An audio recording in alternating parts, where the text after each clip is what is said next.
Todas as minhas leituras concluídas em dezembro.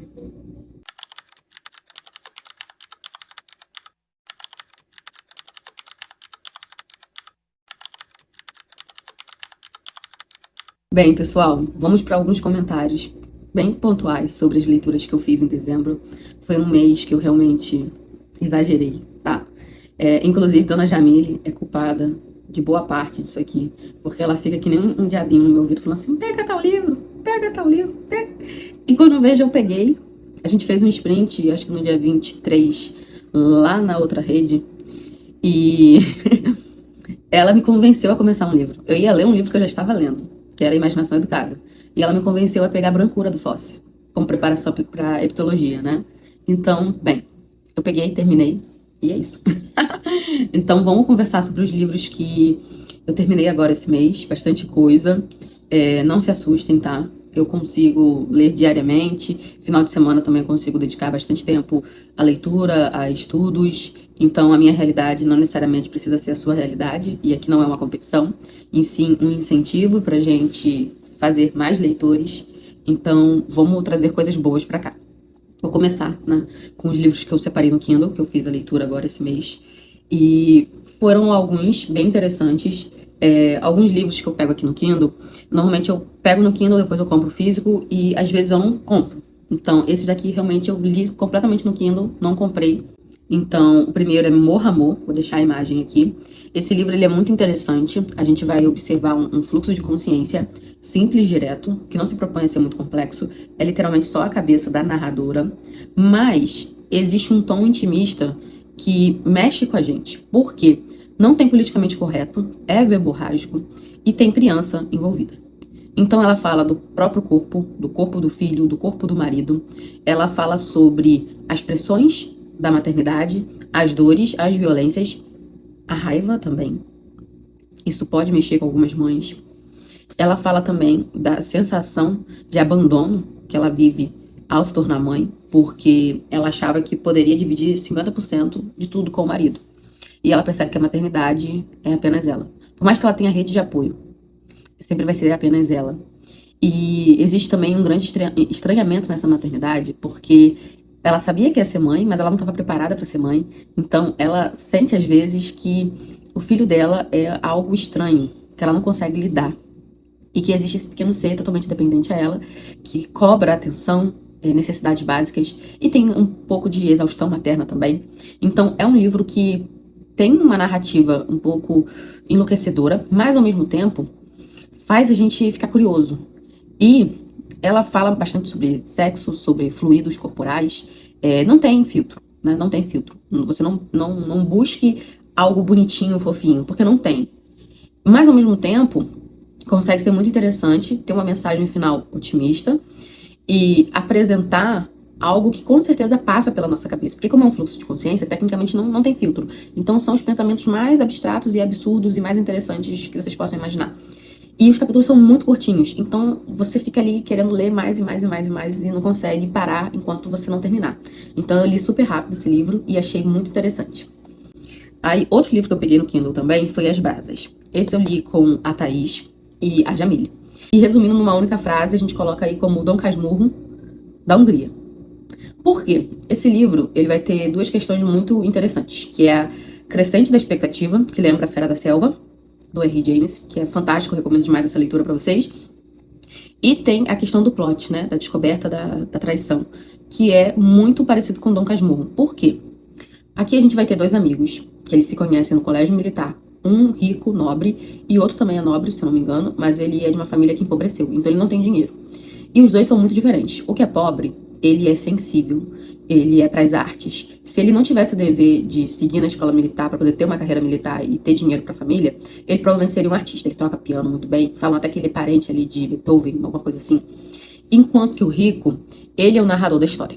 Então ele vai contar essa história já de um ponto de vista de maturidade, de um grande ressentimento, tá? Maturidade de um grande ressentimento, ele revisita o passado. Então, é uma narrativa em primeira pessoa, é uma narrativa dúbia, porque ele já quer passar pra gente uma indução, ele já quer induzir o leitor a um caminho de interpretação, e em nenhum momento a gente ouve a outra parte, que é o cara melhor amigo que foi acusado. Em nenhum momento ele consegue falar. E quando ele fala, a gente observa que já é um momento que não tem mais importância. Imagina você passar por uma situação com seu amigo e você reencontrá-lo 42 anos depois e perceber que esse amigo estragou a própria vida, intuito de uma circunstância ali que pode ter sido coisa da cabeça dele. Pode ter, inclusive, não acontecido desse jeito e ele ressignificou toda a memória afetiva dele para embasar uma desculpa, para ele explicar para si mesmo os erros que ele cometeu no casamento e na vida.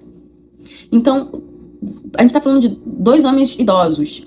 Qual seria o intuito desse amigo que foi vitimado chegar lá e acabar com um pouco de esperança que esse acusador tinha? Eu não posso falar muito sobre esse livro porque vocês têm que ler e entender o que aconteceu, né? A gente descobre só nos últimos capítulos qual foi a rixa, qual foi o problema que rolou entre eles. Mas é muito interessante. E a escrita é belíssima. Então, assim, é um livro maravilhoso, das 5 estrelas.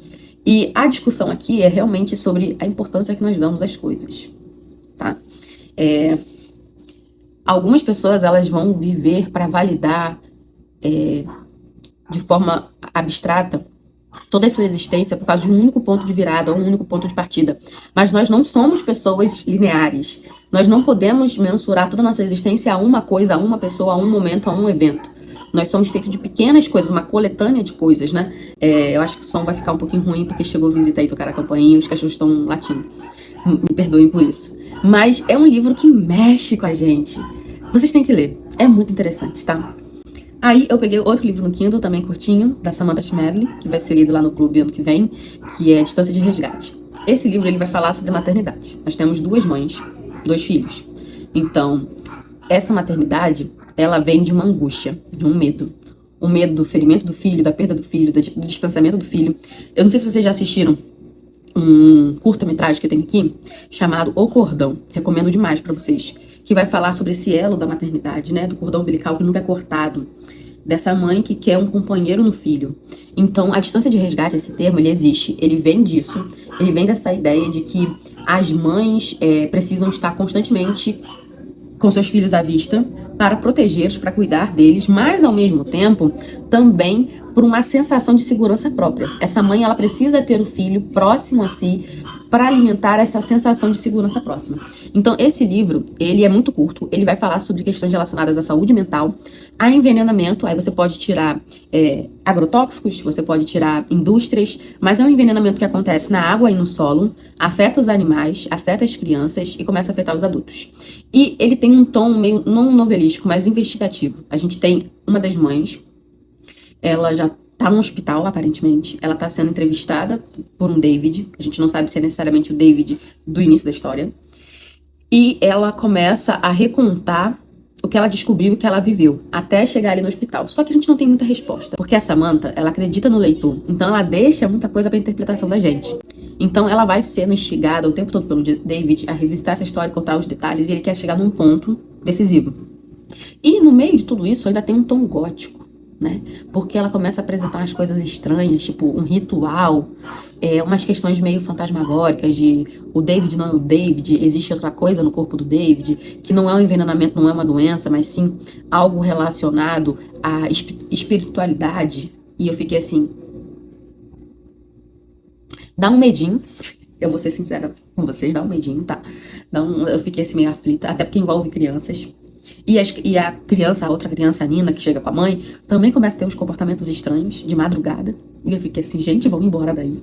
Vão embora dessa cidade, pelo amor de Deus. E eles não vão, eles esperam o negócio pegar fogo pra poder ir embora. É um livro muito interessante, então ela mexe um pouco com esse horror, esse horror que é psicológico, questões ambientais e discussão sobre maternidade.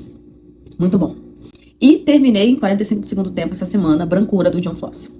Esse livro, a Jamile me convenceu a ler para poder fazer uma preparação para a teologia dele também.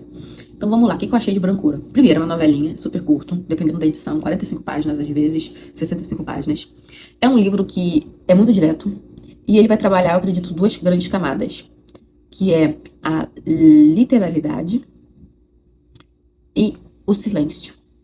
Então, é uma leitura que ela vai sendo desassociada aos poucos, conforme vai sendo avançada ali.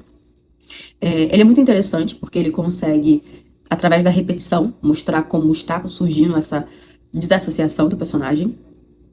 E, ao mesmo tempo, a gente sente esse se distanciar, esse sumir na brancura, né? Vamos colocar assim. Então, o enredo é super simples. Um homem, ele tá fazendo uma viagem de carro, tá passando por uma estrada coberta de neve, o carro quebra, ele decide sair do carro pra procurar ajuda. E ele começa a caminhar na neve e começa a falar sobre a brancura da neve, a brancura de tudo, dessa existência. E aí a gente pode ter duas explicações. Ele viveu uma experiência extracorpórea, algo mítico, algo religioso, né? E até pela biografia do Fosse no momento, que ele estava passando ali por uma conversão religiosa, quando ele escreve Brancura, ou tem a questão também física, que ele está vivendo ali um momento de quase morte, porque ele pode ter tido hipotermia nesse frio. Então ele tá andando, fica cansado, né, porque andar na neve é cansativo, o frio dói nos ossos, ele decide parar um momento para pegar um fôlego, e ali ele começa a experimentar uma visão. Ele vê um ser branco de luz, num formato que é humanoide, e vai se aproximando. E no meio dessa visão, ele vai ter outras visões. Ele vai ver os pais, ele vai ver um homem, uma figura negra, que aí a gente pode colocar em várias caixas religiosas, né? E ele discute com os pais sobre essa questão da eternidade, né? Ele discute sobre a vida em vários momentos ali com os pais. E em algum momento ele perde os pais, ele experimenta, assim, algo realmente catalisador. Mas é uma experiência pessoal essa leitura. Não tem como eu explicar pra vocês o que eu entendi desse livro. Porque cada um que lê vai entender uma coisa diferente. Então, leiam e descubram. É muito curtinho, dá pra ler em 1 hora e meia, esse livrinho.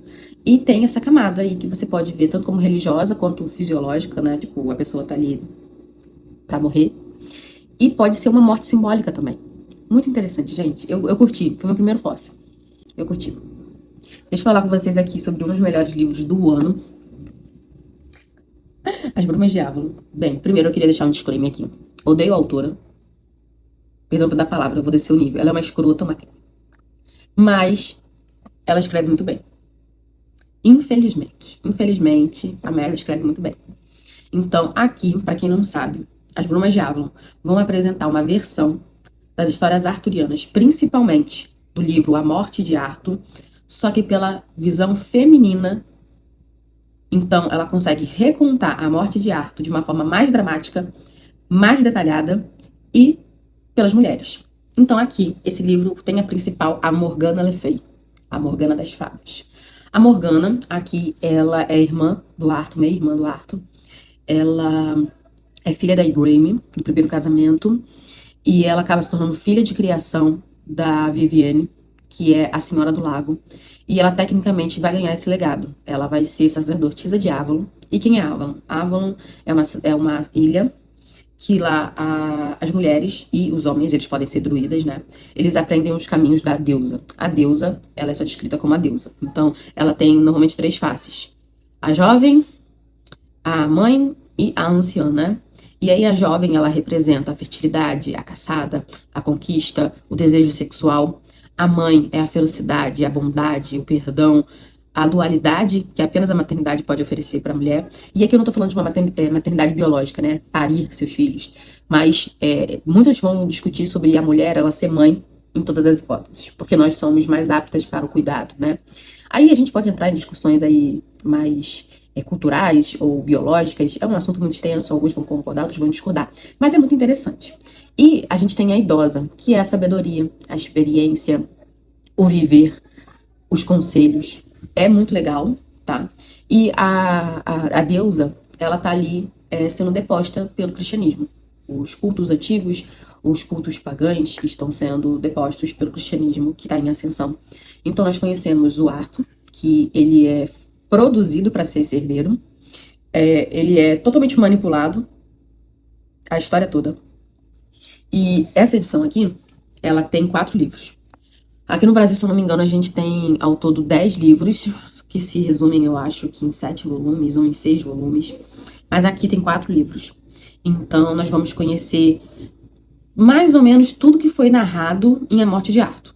O nascimento de Arthur, juventude, vida adulta, as batalhas, os dilemas, velhice e morte. E aí ela fecha. Porque aqui, tecnicamente, é o final da história. É como tudo acaba. É o ressignificar, é o recontar, assim, final. Os livros que vêm depois, que foram publicados depois, é ela recontando o início das histórias. Então é o início de Avalon, outra geração de sacerdotisas, só que ficou muito bom. E aí eu decidi que eu vou ler.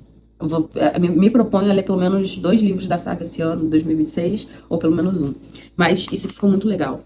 Ela vai fazer uma explicação aqui sobre a Graeme, que era uma coisa que me incomodava profundamente em A Morte de Arthur. Na verdade, muita coisa me incomoda profundamente em A Morte de Arthur, porque o Thomas Malory, ele não se prontifica a trazer essa história de forma literária, para ser palatável. Ele só traz a enxurrada de informação. Ele resume tudo. Resume lindamente, tem uma importância enorme historicamente, A Morte de Arthur. De forma alguma eu quero diminuir o trabalho, porque ele consegue resumir muita coisa. Mas não é palatável, não é gostoso de ler. Até porque ele foca nos torneios, né? Nessas brigas, nessas rixas masculinas. Enquanto que a Marion, quando ela traz a versão dela feminina, ela consegue falar muito sobre os sentimentos, sobre a parte psicológica, né? E ela vai discutir muito sobre essas mulheres que parece que estão à parte da história, mas não estão, elas são parte integrante. E elas manipulam, e elas usam, e elas mexem com a história o tempo todo. E os homens, sem se dar conta, são joguetes das mulheres também. Então, o que é o poder real nessas relações, né? Quem acha que de fato tem o poder ou quem consegue manipular e ter poder sem de fato ter o poder aparente? É muito interessante, eu não vou falar o final, porque senão eu vou entregar muitos detalhes, mas me surpreendeu muito, muito, muito, muito, muito, tá? Deixa elas entrarem. Vem! Eu tô com o ar-condicionado ligado, a minha mãe abriu a porta pra poder deixar as cachorrinhas atrás.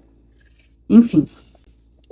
Aí, peguei aqui também O Perigo de Estar Lúcida, da Rosa Monteiro.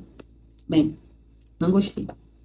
Eu poderia tecer aqui vários comentários, mas eu não quero transformar isso num ataque pessoal à autora, de forma alguma. Só que o livro, ele tem um tom de primeira pessoa, ensaístico, confessionário, onde ela vai fazer vários comentários, às vezes indelicados, sobre vários autores, mas que ao mesmo tempo ela contribui com coisas dela. Isso, pra mim, estava conseguindo equiparar a experiência. Só que aí a gente descobre que é uma autoficção. Então, as coisas que ela tá relatando aqui como se fossem dela, não necessariamente são dela.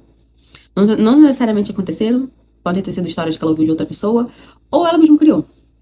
E ela tem um jeito de falar aqui sobre alguns autores que eu não gostei. Ela também vai trazer um caminho totalmente enviesado. E os dados que ela traz aqui não necessariamente foram bem interpretados. Não tô fazendo acusações, tá? Não tô fazendo acusações. Mas claramente ela tinha um viés e ela queria defender esse viés. E ela... Não posso usar a palavra manipulou, né? Porque seria uma palavra forte. Mas ela induziu esses artigos a colaborarem com as ideias que ela queria. Então, não curti. Eu já li sabendo que eu não ia curtir, mas eu fui teimosa, sabe? Podia ter passado sem essa. Peguei um Dostô. Eu li Eterno Marido. Esse livro estava na minha lista porque eu comecei a ler Dostoiévski em ordem cronológica, já tem mais ou menos 1 ano e meio. Li vários livros da primeira fase dele. E quando eu ia iniciar a segunda fase, aconteceram algumas coisas e eu parei. E aí, eu peguei esse livrinho aqui. É muito interessante porque o enredo, ele é tecnicamente simples. Mas ele consegue trazer umas discussões assim bem legais. Por quê? Nós temos um homem que ele era apaixonado por uma mulher. E ela era casada. E eles tiveram um caso. E aí, ele era amigo desse casal. Anos depois, ele vai fazer uma visita para esse casal. Ele até pensa que poderia encontrar essa mulher. Só que ele descobre que ela faleceu. E esse casal teve um filho. No caso, uma filha, né? Uma menina. E aí ele cria a cabeça dele, que essa menina é filha dele. Porque as contas batem. E a forma como o marido traído age com a filha é muito ruim. Aqui a gente tá vendo questão de abuso psicológico e físico contra a criança. É muito ruim. E aí ele começa, meu Deus, eu abandonei a minha filha, a mulher que eu amava morreu, eu tenho que fazer alguma coisa. Então ele começa a arrumar desculpas pra se aproximar desse amigo, que ele sente que sabe que ele tinha um caso com a esposa, então é um climão, torta de climão o tempo todo. E ele quer tirar essa menina desse pai, porque eles estão passando por problemas financeiros, ele vê a questão da negligência ali muito forte. Então ele consegue um casal amigo dele pra poder criar essa menina. E ele fica chantageando esse amigo, que foi o corno da relação, enquanto que o próprio corno da relação tem umas conversas meio estranhas, você fica assim, será que era mesmo? Eu acho que tá com cara de que é. Ele também fica chantageando esse amigo.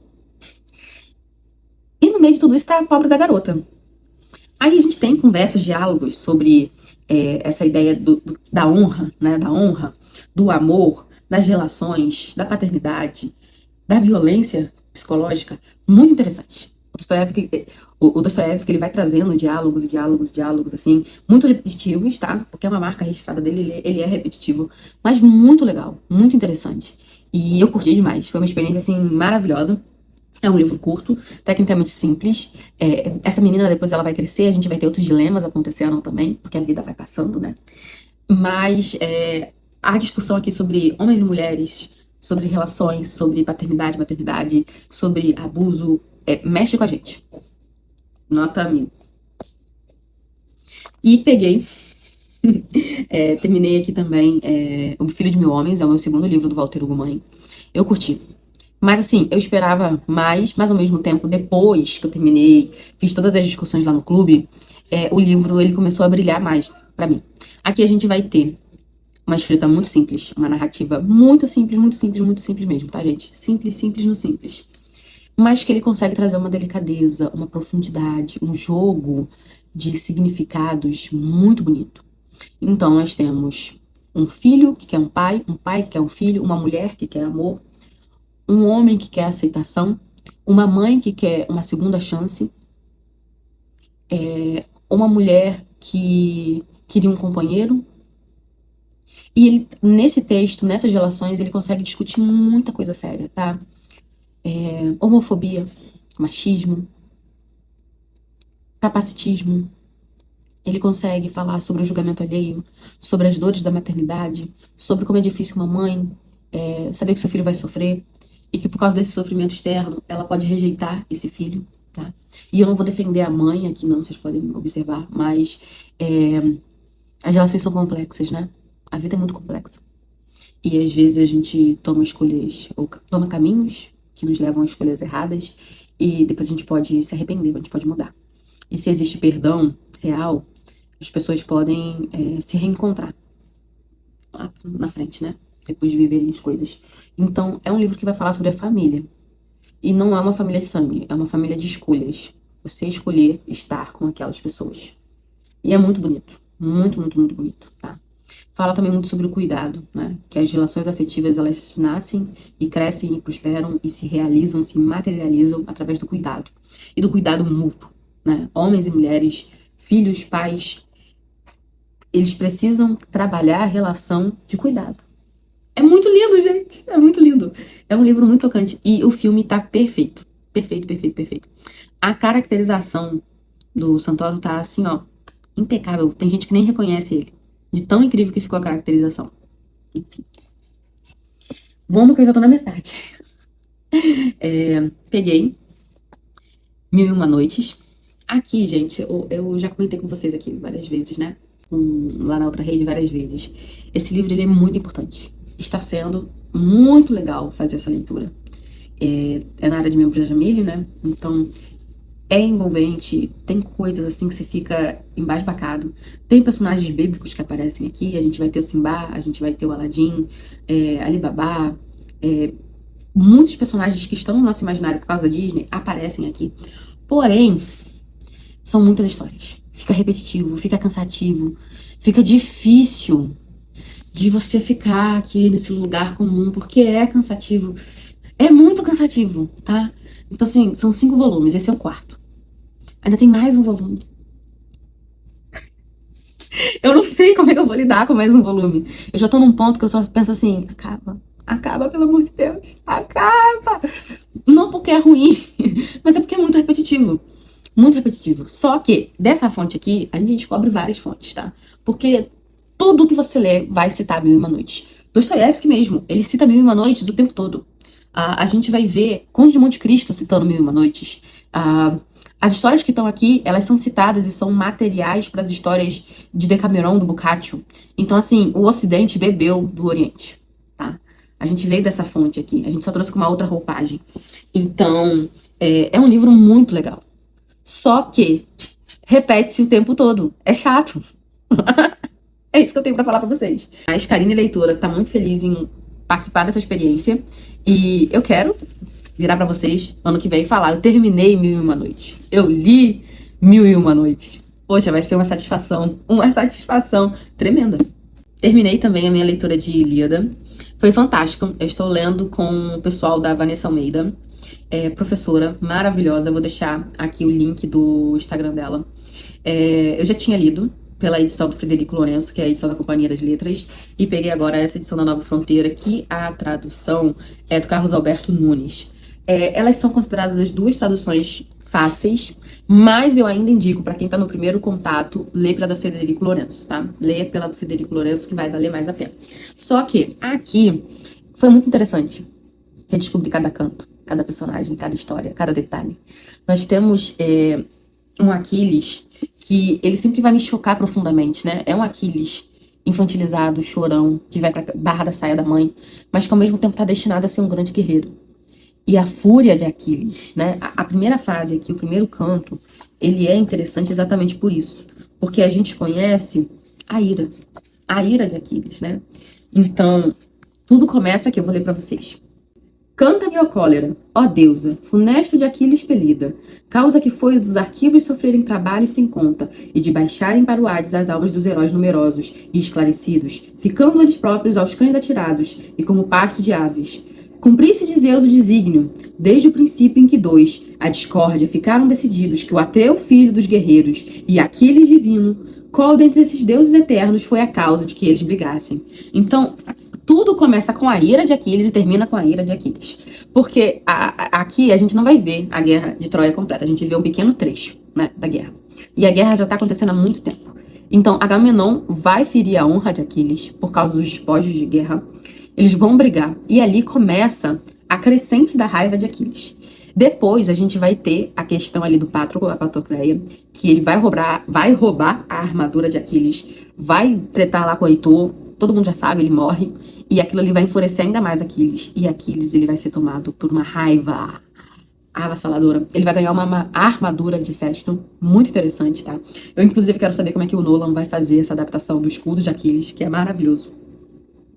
E nós temos discussões sobre honra e justiça, o papel do homem e da mulher nessa sociedade troiana, nessa sociedade grega clássica, e muito fortemente uma discussão sobre a imortalidade. Porque muito se pensa na imortalidade como uma imortalidade física, né? Real, que a gente imagina assim, viver para sempre. Mas nós, meros mortais, a nossa imortalidade vem num outro caminho. Vem da fama, né? Aquiles se tornou imortal porque ele faz grandes feitos em batalha que o eternizam. Até hoje canta-se sobre a ira de Aquiles. Da mesma forma que até hoje a gente fala sobre Michael Jackson, a gente fala sobre Beethoven, eles são imortais. Na história, na mente humana. A imortalidade vem dessa memória, desse resgate memorial de grandes feitos. Sejam bons ou ruins, né? Que a gente também lembra do Bigodudo. Então, é muito interessante. E foi meu primeiro poema épico. Eu lembro até hoje da emoção que foi fazer essa leitura, do medo que eu tinha de ser muito difícil e no final compreender que eu era capaz de fazer essas leituras mais complexas. É maravilhoso, recomendo. E aí eu li uma farofinha, Excalibur, do Bernard Cornwell. É o último da trilogia que vai falar sobre o Rei Arthur. É muito bom, tá? É muito bom. É assim de mexer. Ele vai trazer personagens interessantes. O Devil, ele é um dos maiores protagonistas que eu já conheci. Ele é muito, muito, muito legal. Ele consegue fazer uma conclusão muito boa dessa trilogia. E ele consegue também discutir muita coisa. Só que não tem a magia do mundo arturiano. Porque ele não consegue trazer a magia. É uma leitura cínica, muito cínica. Ele despreza todos os deuses. Ele despreza. Ele coloca tudo isso como um jogo, uma brincadeira. Então é cínico. E é triste, porque é cínico, né? Como é que você reduz tudo a só cinismo? E ele consegue trazer versões desses personagens do canone rasos. Ele não é gentil com a Guinevere, ele não é gentil com a Morgana, ele não é gentil com a Nimue, ele não é gentil com ninguém, ele só é gentil com o Devil. Nem o Arthur. Gente, o Arthur é fraco. Perdão da palavra. O Arthur é fraco. Fraco e moral também. Isso me deixou muito chateada. Mas enfim, é um ótimo livro. Para entretenimento, para você falar assim, estou adorando. É um ótimo livro. E você começa a ler, você não quer parar. Mas é um péssimo caminho para você conhecer as histórias arturianas, tá? Quer conhecer de verdade o que é o senso de valor? Vou deixar 2 indicações aqui, que eu já li. que é a versão do Howard Pyle, e a versão do Crétin de Troyes. Essas são duas ótimas versões para você entender o mundo arturiano. E aí, peguei A Parede, também 45 do segundo tempo, e amei. Acho que pra mim foi uma das melhores leituras do ano, tá? Por quê? Primeiro, eu estava num momento propício. Eu acho que esse livro aqui, ele é de momento. Você tem que estar pronto pra fazer essa leitura. Eu estava. É um livro que ele se propõe a ser uma ficção científica feminista, tá? Mas eu não vi apenas por esse caminho. Eu entendo que ela traz muito a questão da materialidade biológica. Ela traz, sim, uma discussão sobre a mulher como cuidadora, capaz de ajudar o ambiente a florescer, enquanto que o homem, ele é um explorador. Então, ele tem uma capacidade de destruição no ambiente. Ela traz, sim, essa discussão, principalmente no final, mas ela consegue falar sobre coisas além disso. Ela consegue falar muito sobre a animalidade, que mexe comigo, tá? Se você é fã de animais, cães, gatos, esse livro vai conversar com você. Porque a gente tá falando sobre uma mulher que ela tá sozinha, e ela só tem um cachorro e gatos, e uma vaca. Ela vai falar também sobre questões biológicas dos animais e de nós, né? Fala também sobre a vaidade, sobre símbolos sociais que às vezes a gente leva pra vida, mas eles são apenas exercícios sociais. Eles não são necessários pra você viver ou necessários pra você ter uma plenitude. Por exemplo, eu estou maquiada aqui. Eu tô maquiada pra mim ou tô maquiada pra vocês? E aí? Eu tenho cabelo longo. Esse cabelo longo é por causa da sociedade ou é porque eu realmente gosto do cabelo longo? Então, ela começa a discutir sobre isso, mas aí é numa perspectiva de fim do mundo. Nós estamos falando de uma mulher que ela está há 2 anos sem contato humano, só com animais, e precisando sobreviver. Então, ela tem questões físicas acontecendo. Ela precisa cuidar da terra, plantar, ela precisa cuidar dos animais. E aí também existe uma relação simbiótica. Porque os animais precisam dela e ela precisa dos animais. E o cuidado com os animais se torna um propósito, porque ela poderia simplesmente deixar acontecer, a morte vir, parar de lutar, porque ela não sabe se ela vai ser um dia descoberta, ela não sabe nem se existe vida além dessa parede. Então, ela começa a discutir essa ideia de que ela vive para esses animais. Então, os animais se tornam um propósito da vida dela. E isso não tá acontecendo hoje, gente. Quantas pessoas aí não vivem por seus animais?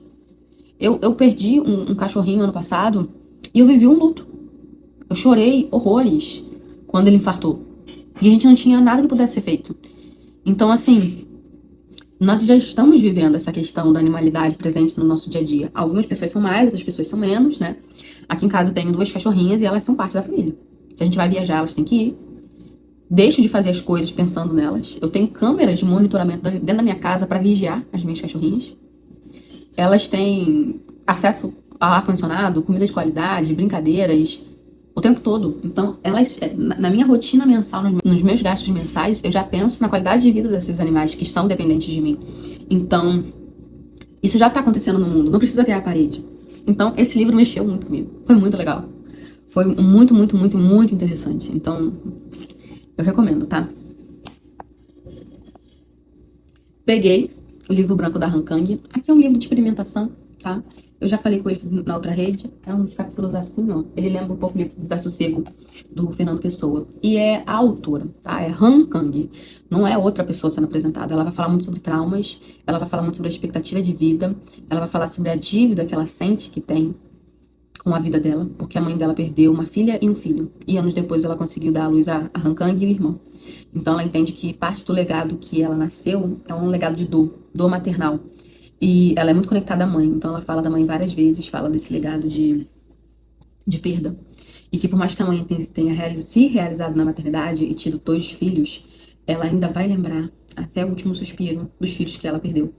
Porque um filho não substitui outro. Pelo menos não pra mãe. Mãe nunca vai substituir um filho. Então é muito interessante, tá? É muito simbólico. É um livro realmente de experimentação. Portanto, que ela coloca imagens aqui no meio do livro também. Eu curti, mas tem um que é assim, não psicodélico, né? Não seria essa a palavra.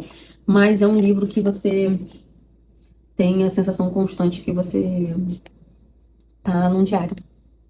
Eu já tô perdendo minha bateria social aqui porque eu tô há quase 1 hora conversando com você, aqui com a câmera, mas ainda faltam 3 livros. Então, calma aí, gente.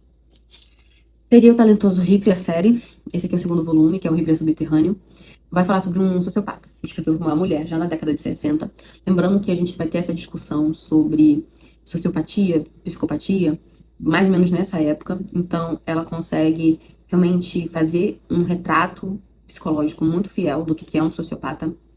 Num momento que a gente ainda não tinha tanta discussão sobre isso, não de forma abrangente. Então, ela realmente criou algo interessante aqui. Mas eu achei cansativa. Não gostei tanto, assim, da escrita da Patricia. Não gostei tanto do Ripley. Não gostei tanto da história. E aí, o livro se perdeu um pouco pra mim. Não vou tecer tantos comentários negativos, porque, novamente, meus vídeos não têm o intuito de atacar, ou gerar hate, ou desanimar ninguém a fazer leitura de nada, porque eu acho que até pra falar mal a gente tem que ler. Mas não funcionou pra mim. É um ótimo entretenimento, mas não me animei para continuar com a saga. Eu tenho mais um livro aqui em casa e ao todo a saga são 5 livros. Não tenho plano de ler o terceiro ainda. Talvez eu leia, não vou descartar totalmente a hipótese, mas esse aqui pra mim eu acho que fechou. Acho que depois eu vou inclusive ver para doar os livros, vender, vou passar pra frente. Peguei também a Imaginação Educada. Esse livro aqui, ele pode ser um pouquinho polêmico, tá? Eu já vou adiantar pra vocês por quê. O autor, ele tem a mesma vertente do Nabokov. Ele acredita que a literatura, assim como todas as obras de arte, todos os campos artísticos, ela precisa ser concebida pela técnica. Então, ele defende a ideia de que o conteúdo não é mais importante que a técnica. Então, você pode escrever uma história horrível, chata, medonha, mas se for bem escrito, tá tudo certo.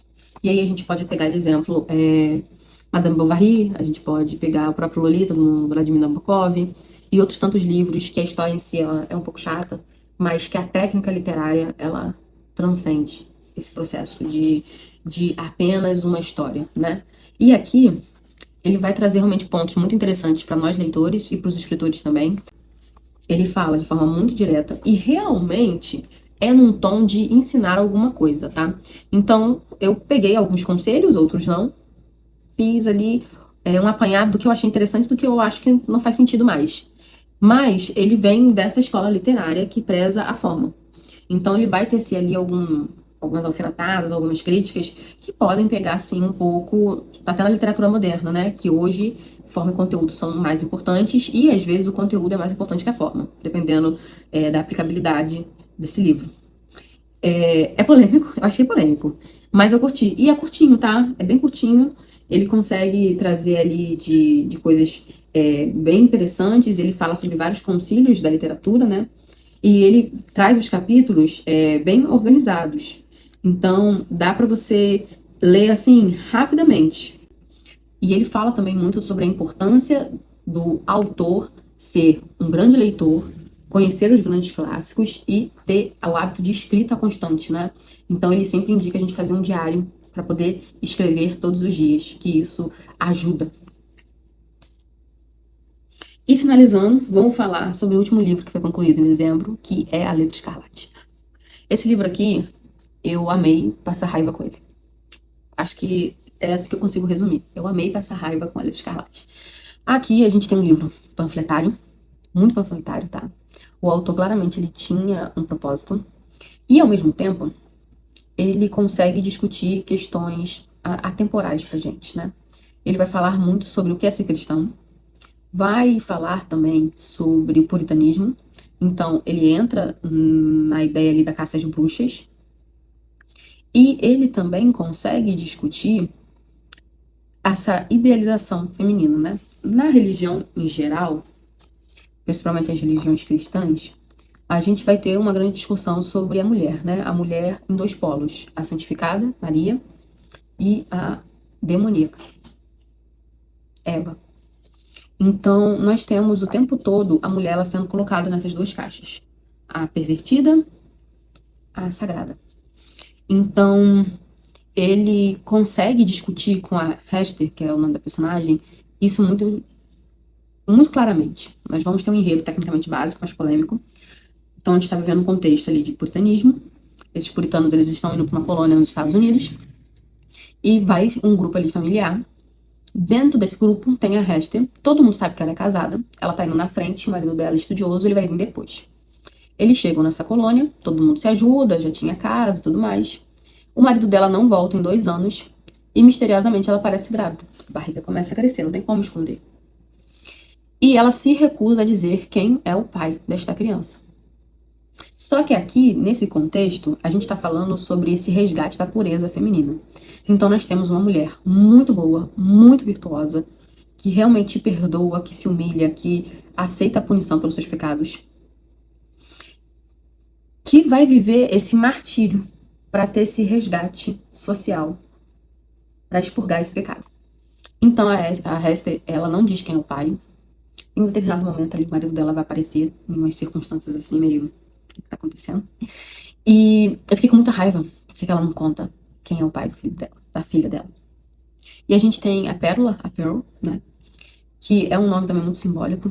E a Hester, ela representa essa mulher que erra, peca, cai, mas que ela consegue resgatar a pureza e a virtude dela através da penitência. Então, esse livro, ele trata muito sobre essa ideia da penitência, que a penitência, ela existe e que ela tem que ser colocada em prática e que o problema não é pecar, mas é você fugir da sua penitência.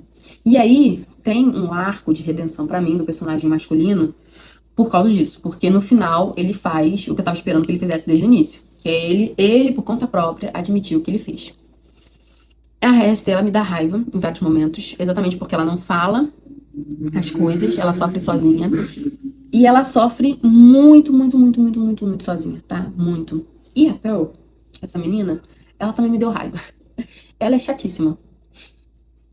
Os personagens, eles são, para mim, eles não são carismáticos, tá? Há quem possa ver de outra forma, mas nenhum personagem nesse romance aqui da Letra Escarlate é carismático pra mim. Eu fiquei constantemente com o sentimento de tipo assim, ai, tá bom. Tá, então tá. Tá bom. Mas a mensagem é muito legal.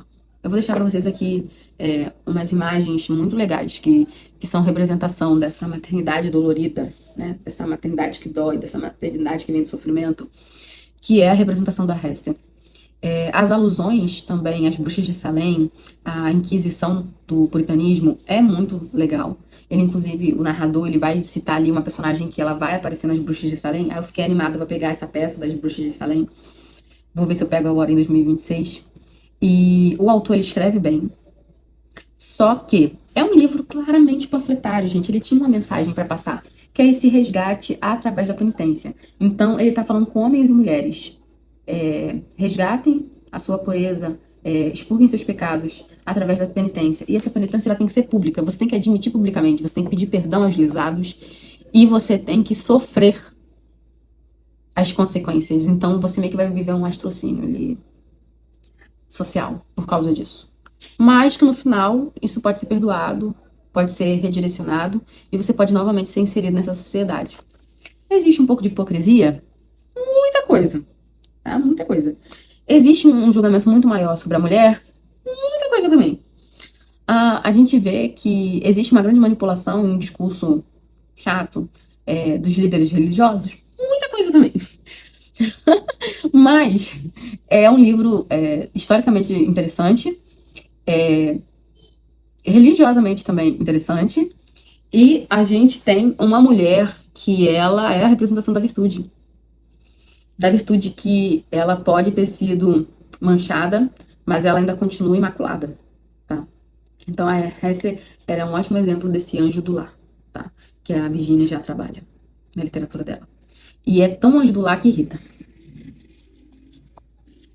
Irrita. E é isso, gente. Deixa eu pegar aqui a minha pilha.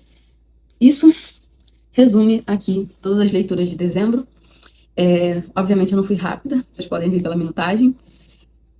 Me despeço de vocês e até o vídeo de 50% de janeiro. Lá pro dia 15, dia 16, eu vou soltar um videozinho falando sobre tudo que eu li em janeiro. E quem quiser acompanhar diariamente tudo que eu leio, lá na outra rede, eu posto todos os dias pequenos comentários sobre as leituras que eu estou fazendo.